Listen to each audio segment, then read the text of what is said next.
ನಾನು ಇಲ್ಲಿ ಏನು ಹರಕೆ ಹೊತ್ಕೊಂಡಿದ್ದೆ ಅದೆಲ್ಲ ಮುಗಿಸಿದ್ದೀನಿ. ಮತ್ತು ನನ್ನ ಹರಕೆಯನ್ನು ತೀರಿಸಿದ್ದೀನಿ. ಹೋದ ವರ್ಷ 24ನೇ ಇಸ್ವಿಯಲ್ಲಿ ನನ್ನ ಹರಕೆಯನ್ನು ತೀರಿಸಿ ಮತ್ತೆ ಇವಾಗ ಇನ್ನೊಂದಕ್ಕೆ ಕಾಯಿ ಕಟ್ತಾ ಇದ್ದೀನಿ. ಈಗ ನಾನು ತುಂಬ ಕಷ್ಟದಲ್ಲಿ ಬಂದಿದ್ದು ಇಲ್ಲಿಗೆ.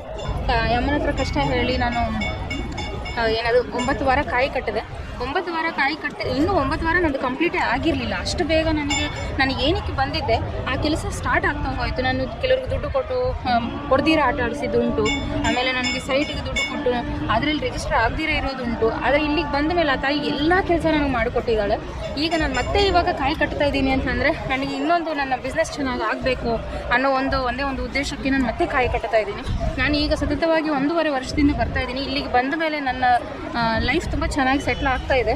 ಅದು ಇನ್ನೊಂದು ಏನಂದರೆ ಎಲ್ಲರೂ ಕಾಮನ್ ಆಗಿ ಮಾಡೋದು ಮಿಸ್ಟೇಕ್ ಏನಂದರೆ ಇಲ್ಲಿ ಮರಕ್ಕೆ ಸುತ್ತಬೇಕು. ನಾವು ಕಾಯಿ ತಗೊಂಡಾಗ ಮರಕ್ಕೆ ಸುತ್ತೋದು ಬಿಟ್ಟು ಬೇರಿಗೆ ಸುತ್ತಾರೆ. ಬೇರಿಗೆ ಸುತ್ತಬಿಟ್ಟು ನಮ್ಮ ಹರಕೆ ನಾನು ಪೂರೈಸಿಲ್ಲ ಪೂರ್ತಿ ಆಗಿಲ್ಲ ಅಂತಂದರೆ ಅದು ತಪ್ಪಾಗುತ್ತೆ.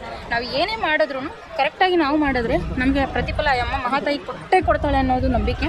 ಆಮೇಲೆ ನಾನು ಒಂದು ಹೇಳೋದೇನೆಂದರೆ ನಿಮ್ಗೆ ಯಾವುದೇ ಥರ ಕಷ್ಟ ಇರಲಿ ಇಲ್ಲಿ ಬಂದು ನಿಮ್ಮ ಕಷ್ಟಗಳನ್ನು ತಾಯಿ ಹತ್ರ ಹೇಳ್ಕೊಂಡ್ರೆ ನಿಮಗೆ ದೇವರು ಪ್ರತಿ ನಿಮಿಷ ನಿಮ್ಗೆ ಒಳ್ಳೇದು ಮಾಡ್ತಾಳೆ ಅನ್ನೋದು ನಂಬಿಕೆಯಿಂದ ನಾನು ಬಂದು ಇಲ್ಲಿ ಪ್ರತಿ ವಾರ ಬರ್ತೀನಿ. ಪ್ರತಿ ವಾರ ಕೈ ಮುಗಿದು ಹೋಗ್ತೀನಿ.